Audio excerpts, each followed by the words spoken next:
अगर पैसा हो तो दुख भी कट जाता है। तो आपका रास्ता जो है ना, ये एक तो ले जाएगा सही रास्ते पर और एक आपको भटकाएगा। आपकी एज में सबसे इंपॉर्टेंट है सही टाइम पे सही डिसीजन लेना। अपनी लाइफ को अब मत देखो, तुमने अब तक जो किया उससे कोई फर्क नहीं पड़ने वाला, लेकिन 2022 और 2023 में तुम जो करोगे ना, इससे तुम 2060 तक की लाइफ को प्रभावित करोगे।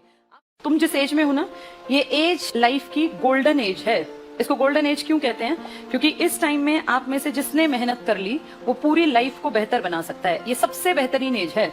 इसमें दो रास्ते निकलते हैं। एक रास्ता जो हमें सही दिशा में ले जाएगा और लाइफ में सक्सेसफुल बना देगा।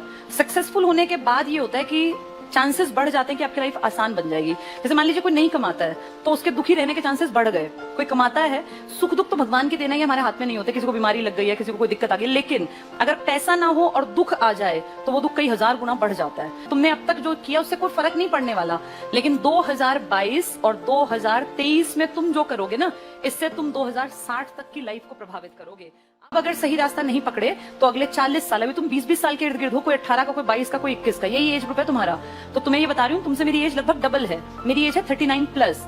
और मेरा ये अनुभव है इतने सालों में कि जो इस टाइम पे सही टाइम डिसीजन ले गया ना, उसकी लाइफ बहुत बढ़िया कटती है। जैसे मैंने बताया, मैं 20 साल में नौकरी में आ गई, उसके बाद से मेरी लाइफ बेहतर बेहतर बेहतर होती चली गई। मैंने नौकरी छोड़ी थी 2015 में। कई साल जॉब करने के बाद मैंने नौकरी छोड़ दी, कारण आईसीएस बहुत बढ़ गया था। उसके बाद फिर गवर्नमेंट जॉब करना पॉसिबल नहीं रहा, तो मैंने छोड़ दी। लेकिन जब तक आईसीएस अपनी जड़ें जमा रहा था, तब तक मेरे पास एक सबसे ताकतवर चीज मेरी नौकरी थी।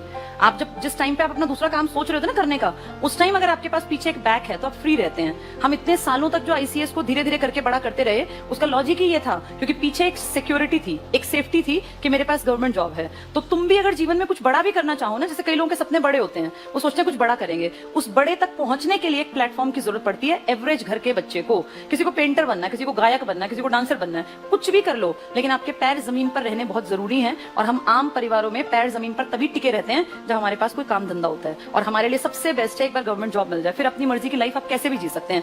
प्रोफेशन कभी भी बदला जा सकता है, पर पैर खड़े होंगे ना जब एक जगह, तभी लोग आपकी बातों को मानेंगे। अब तुम में से कोई कहेगा पिताजी मुझे ना गायक बनना है, तो 2 लात पड़ेंगी उसको, पढ़नी भी चाहिए। गायकी का भूत तो सवार बहुतों को है, किसी को हीरोइन बनना है, किसी को हीरो बनना है।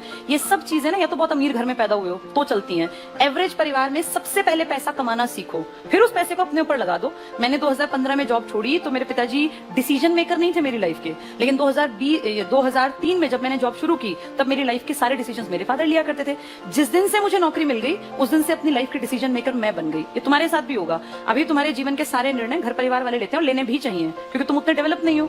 जिस दिन तुम्हें जॉब मिल गई ना, चाहे तुम 20 साल के हो, उस दिन तुम्हारी स्थिति इतनी हो जाएगी कि हाँ, घर वाले तुम्हें पूछने लगेंगे। एक अलग ही चीज फील होने लगती है सब लोगों को, और लगता है कि अब ये काबिल है, तो अपनी काबिलियत प्रूव करनी पड़ेगी। तुम्हारी कोई नहीं सुनेगा, चाहे तुम भंडार भरा पड़ाओ तुम्हारे दिमाग में। अपनी काबिलियत प्रूव करो, नौकरी हासिल करो। करना ना करना बात की बात होती है, जिसको जैसा करना हो वैसा कर सकता है, पर अपने आप को स्टेबल बना लो पहले। ये मेरी तरफ से इसको सलाह मान लो। तुम मुझसे छोटे भाई बहनों की तरह हो, इसलिए बता रही हूँ। सपने कई बार बच्चे बहुत गलत ले जाते हैं। जैसे किसी को यूट्यूबर बनना है, आजकल लोगों को बड़ा शौक होता है कि हम तो भाई इन्फ्लुएंसर बनेंगे। बन जाना, लेकिन पहले अपने पैर जमा लेना। जिसके पास पैसा होगा ना, वो कुछ भी कर सकता है, उसको कोई रोकने टोकने वाला भी नहीं होता। और पैसा ऐसे डायरेक्शन से आना चाहिए जिससे कि माँ बाप का नाम ऊंचा हो। पैसा तो ठेका जो खोल लेते हैं शराब का, वो भी कमाते हैं, ड्रग सप्लायर भी पैसा कमाते हैं, पर उस तरीके से माँ बाप की इज्जत क्या रह जाती है। एक ऐसा कि हाँ भाई, इनका लड़का या इनकी लड़की 19-20 साल में नौकरी लग गए, माँ बाप की भी तो इज्जत बढ़ाना हमारी ड्यूटी है ना। अब तुम जिस उम्र में हो ना, इन सबसे तुम्हारे एक एक स्टेप से माँ बाप के ऊपर फर्क पड़ेगा। तो खूब मेहनत करो, जम के पढ़ो, ताकि कहीं एक स्टैंड बना पाओ।